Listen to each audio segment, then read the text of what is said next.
Om Agnanatimarantasya Gnananjanashalakaya Chakshurumritam Yena Tasmai Shri Gurave Namaha. Reading from the book.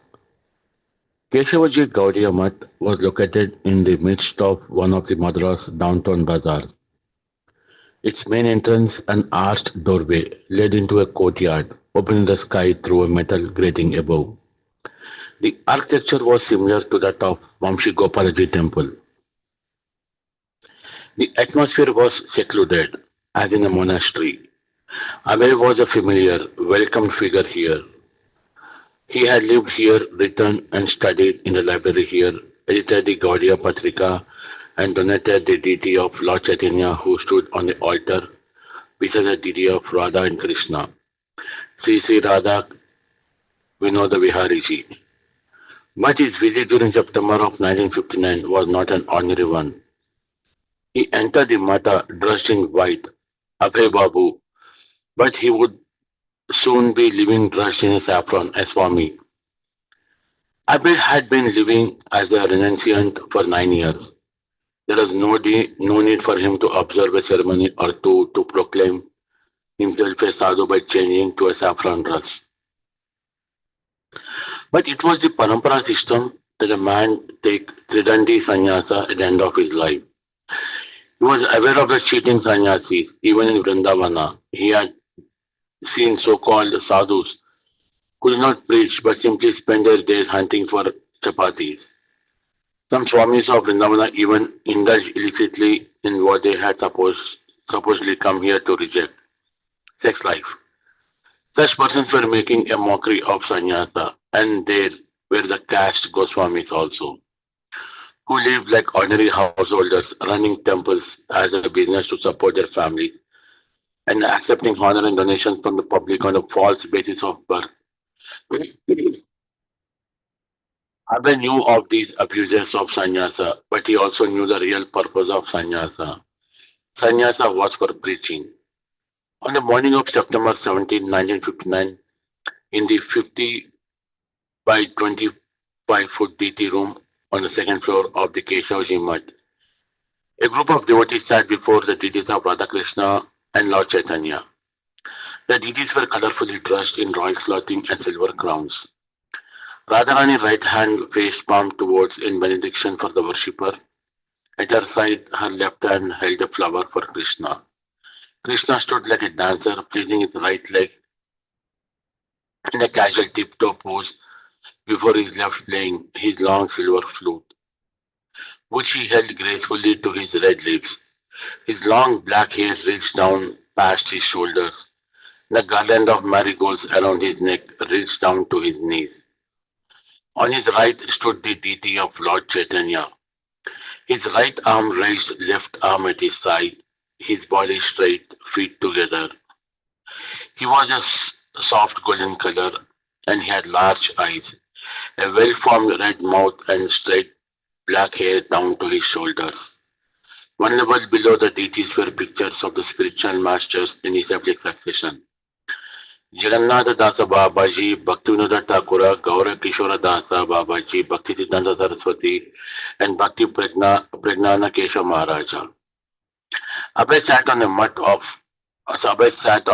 of kusa grass beside 90-year-old Sanatana, also to receive sannyasa that day, sitting opposite to the two candidates.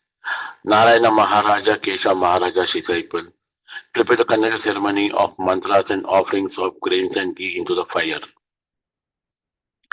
Akinchana Krishnadasa Babaji, Abhay's god brother, known for sweet singing, played mridanga and sang Vaishnava bhajans, sitting on a raised asana. His Holiness Kesha Maharaja presided. Since there had been no notices or invitations, only the Matha's few rations attended. Narayana Maharaja chanted the required mantras and then sat back silently while Kesha Maharaja lectured. Then, to everyone's surprise, Kesha Maharaja asked Abhay to speak. Abhay had not expected this. As he looked around the gathering of devotees, he understood that the common language was Hindi. Only Kesha Maharaja and few others spoke English. Yet he knew he must speak in English. After Abhay's speech, each initiate received his sannyasa danda, the traditional head-high staff made of four bamboo rods, bound together and completely enwrapped in a saffron cloth. They were given their sannyasa garments, one piece of saffron cloth for a dhoti and one for top piece, and two strips for underwear. They also received tulsi, tulsi neck beads and the sannyasa mantra. Keshav Maharaja said that Abhay would now be known as Bhaktivedanta Swami Maharaja and that Sanatana would be Muni Maharaja. After the ceremony, the two new sannyasis posed for a photo standing on either side of their sannyasa guru who sat in a chair. Keshav Maharaja didn't impose any strictures on Abhay. He simply encouraged him to go on preaching. Yet Abhay knew that to become A.C. Bhaktivedanta Swami did not even mean merely that he was giving up family, home comforts and business that he had done 5 years ago. Changing from white cloth to saffron cloth, from Abhay Babu to Bhaktivedanta Swami Maharaja had a special significance. It was a mandate he had required, an irrevocable commitment. It was only a matter of time before Bhaktivedanta Swami would travel to the west as a Bhaktisiddhanta Saraswati had ordained. This was Bhaktivedanta Swami's realization of his new sannyasa status. The Gaudiya Patrika's account of the sannyasa initiation included a biographical sketch of Sri Srimad Bhaktivedanta Swami Maharaja listing the major events of his life. The article concluded, seeing his enthusiasm and ability to write articles in Hindi, English and Bengali, Bhaktisiddhanta Saraswati Maharaja gave him the instruction to take Trijani sannyasa. For nearly 1 year, he had been ready to accept sannyasa. In the month of Bhadra, on the day of which Vishwarupa accepted sannyasa, Bhaktivedanta Swami at the Sri Keshavaji Gaudiya Math accepted sannyasa from the founder of Vedanta Samiti, Bhakti Pragnana Keshav Maharaja. Seeing him accept his ashram of renunciation, seeing his passion for accepting the renounced order of life, we have attained great affection and enthusiasm. Thank you, and I would like to stop here. This particular section of reading is describing about our Prabhupada getting ready to accept sannyasa and the ceremony that happened during the sannyasa.